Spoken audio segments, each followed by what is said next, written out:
மட்டும்தான் இதை போன்ற உயர்ந்த விஷயங்களை புரிஞ்சுக்க முடியும்டா. இப்பயாவது கேள்வி கேளுங்க.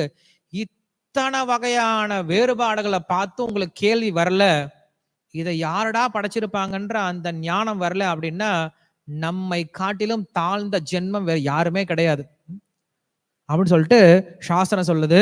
துவஷ்ட, எவ்வளவு அழகான அர்த்தங்கள் இருக்கு இல்லையா. 53வது நாமம் ஸ்தவிஷ்டஹ. ஸ்தவிஷ்டஹ அப்படின்னா உயர்ந்தவன் அப்படின்னு அர்த்தம், ரொம்ப பெரியவன் அப்படின்னு அர்த்தம்.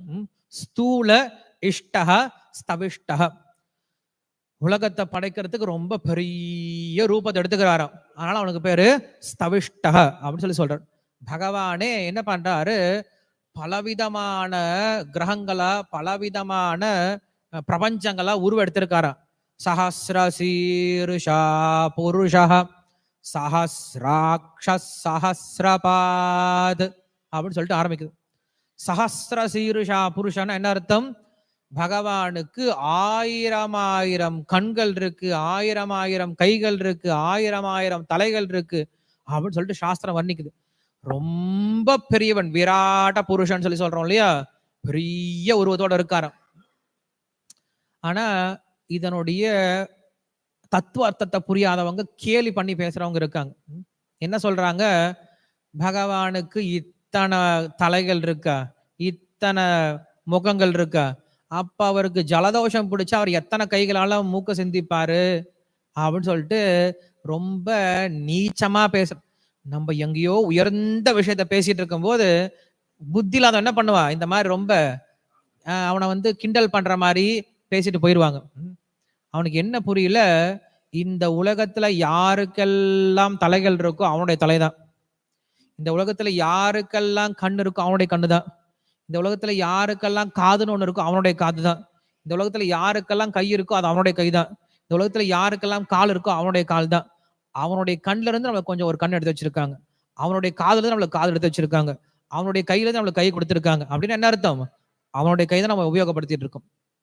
பகவானுடைய கைகளை உபயோகப்படுத்திட்டு இருக்கோம், பகவானுடைய கண்களை உபயோகப்படுத்திட்டு இருக்கோம், பகவானுடைய காதையை உபயோகப்படுத்திட்டு இருக்கோம், பகவானுடைய நாக்கையை உபயோகப்படுத்திட்டு இருக்கோம், பகவானுடைய கால்களை உபயோகப்படுத்திட்டு இருக்கோம், பகவானுடைய உடம்பையை உபயோகப்படுத்திட்டு, எதுக்கு?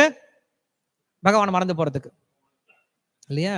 எப்படி இருக்கு பாத்தீங்களா, நம்ம கையை வச்சு நாமே கண்ணை குத்திக்கிறோம், நம்ம கையால கத்தி எடுத்து நம்மையே குத்திக்கிறோம். அது போல நம்ம முட்டாள்தனமா இல்ல, நம்ம கையை எடுத்து நம்மளே கண்ணை குத்திட்டா முட்டாள்தனம். யாரும் என்ன சொல்லுவாங்க, ஏடா முட்டா பயல என்னடா பண்ற, உன் கையை எடுத்து உன் வரல எடுத்து உன் கண்ணையை குத்திக்கலாமாடா அப்படின்னு கேள்வி கேட்பாங்கல்ல. சாஸ்திரம்ல தான் கேட்குது. ஏண்டா பகவானுடைய சக்தி எடுத்துட்டு என்ன பண்ற, பகவானே திரஸ்கரிக்கிற, பகவானே நிர்ணயிக்கிற, பகவானே விட்டுற. அதே போல இந்த உலகத்துல எல்லாரும் பகவானுடைய அம்சங்கள் சொல்லி சொல்லும் போது ஒரு அம்சம் இன்னொரு அம்சத்தை போய் என்ன பண்றது, பாதிப்பு பண்ணுது. கை, நம்மளோட கையை நம்ம காலை போய் என்ன பண்ணுது, வெட்டுது. உன்னுடைய கையை உன்னுடைய காலை ஏன்டா வெட்டுறது, இதோட முட்டாள்தனம் என்ன இருக்கு. அது போல ஒரு ஜீவாத்மா இன்னொரு ஜீவாத்மா என்ன பண்றான், போய் ஹிம்சிக்கிறான். அந்த ஹிம்சை பண்றது அப்படிங்கிறது நம்முடைய கையை எடுத்து நம்மளை காலை வெட்டுற மாதிரி எந்த முட்டாளும் பண்ண மாட்டான், புத்தி இருக்கும் யாரும் பண்ண மாட்டான் இல்லையா. சோ அப்படி பகவான் என்ன பண்றாரு, இந்த மொத்த பிரபஞ்சமாவும் என்ன பண்ணிருக்காரா, உருவெடுத்திருக்காரா. அதிசயேன ஸ்தூலஹா ஸ்தவிஷ்டஹா அப்படின்னு சொல்லிட்டு ஆதிசங்கரர் சொல்றாரு. இப்படியாக பகவான் விஸ்வாதார சர்வபூதஸ்ய விஷ்ணோஹோ சர்வமிதம் ஜகத் அப்படின்னு சொல்லி சொல்றார். இந்த உலகமாக தானாக எல்லாம் உருவாகி இருக்காரு இல்லையா, அதனால அவனுக்கு பேரு ஸ்தவிஷ்டஹ அப்படின்னு பேரு சொல்றார்.